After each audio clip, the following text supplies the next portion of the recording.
আল্লাহ রাব্বুল আলামিন বলেন ইন্না আকরামাকুম ইনদাল্লাহি আত্তাকুম, নিশ্চয়ই আল্লাহর দরবারে সেই ব্যক্তি মর্যাদা পাবে যে এই দুনিয়ায় থাকাকালীন তাকওয়া অবলম্বন করেছে, আল্লাহকে ভয় করে নিজের জীবনকে পরিচালিত করেছে। আমার ভাইয়েরা, ওরা কিয়ামতের দিবসে আল্লাহ রাব্বুল আলামিনের দরবারে সবচেয়ে মর্যাদাবান হবে। আর আল্লাহ তো স্বয়ং তিনার কুদরতি জবান দিয়ে কোরআনে কারীমের ভিতরে বলে দিলেন এই পৃথিবীতে হক্কানি আলিম যারা আছে তারা আল্লাহকে ভয় করে জীবন পরিচালিত করে। জোরে কোন সুবহানাল্লাহ। এজন্য আজকের প্রোগ্রাম থেকে এবার কিন্তু নসিহত শুরু হয়ে গেল।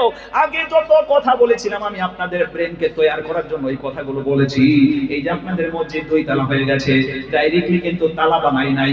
আগে ওর মধ্যে আমার বন্ধুগণ জাল ফিট করেছে, তক্তা ফিট করেছে, তারপরে ফ্রেম ফিট করার পরে মশলা ডালছে, কথা কোন ঠিক কিনা।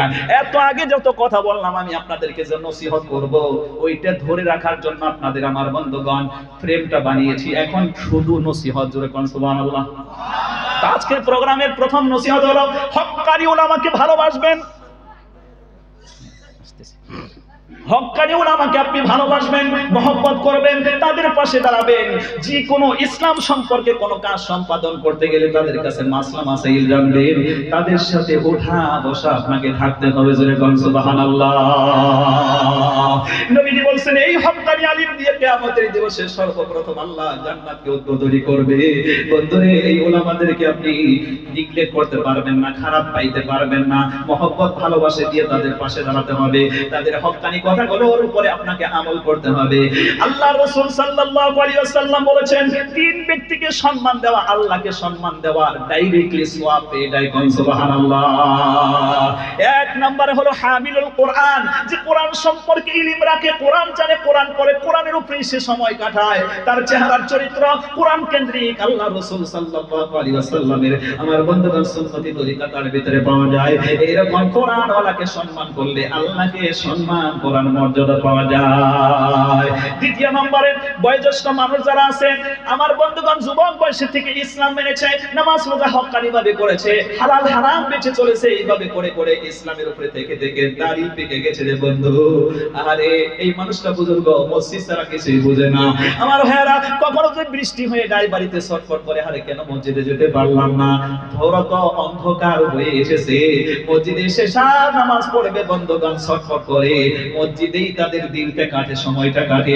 এইরকম বুজুর্গ ব্যক্তি যারা আছে তাদেরকে সম্মান করা, আল্লাহকে সম্মান করার সমান সওয়াব আল্লাহ দিয়ে দেয়। কোন সুবহানাল্লাহ।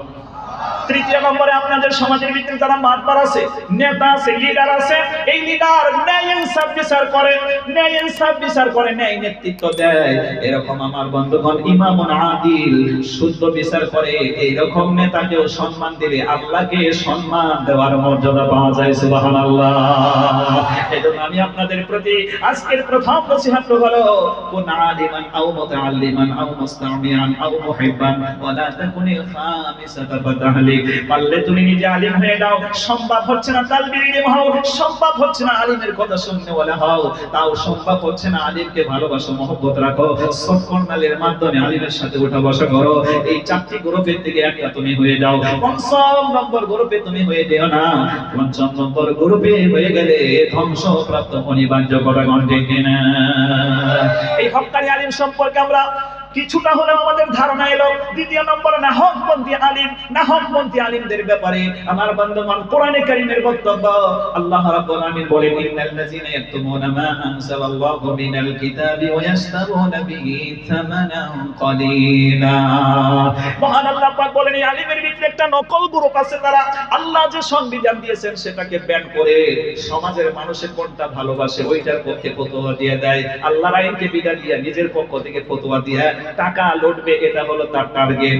এইরকম নকল আলিমকে ভালোবাসা যাবে না, তাকে প্রশ্রয় দেওয়া যাবে না, তার কথা শোনা যাবে না। নবীজি বলেন এই আলিম দিয়ে প্রথম জান্নাত উদ্বোধনী করা হবে, আবার এই নকল আলিম দিয়ে প্রথমে আল্লাহ জাহান্নাম উদ্বোধনী করবে। সেই জন্য নকলের মধ্যে আমরা জোরে বলে নাই, আমরা হক্কানির ভিতরে আছি, ইনশাআল্লাহ থাকবো। একটু হাত দেখায় আল্লাহর দেখায় দেন, জোরে বলেন ইনশাআল্লাহ।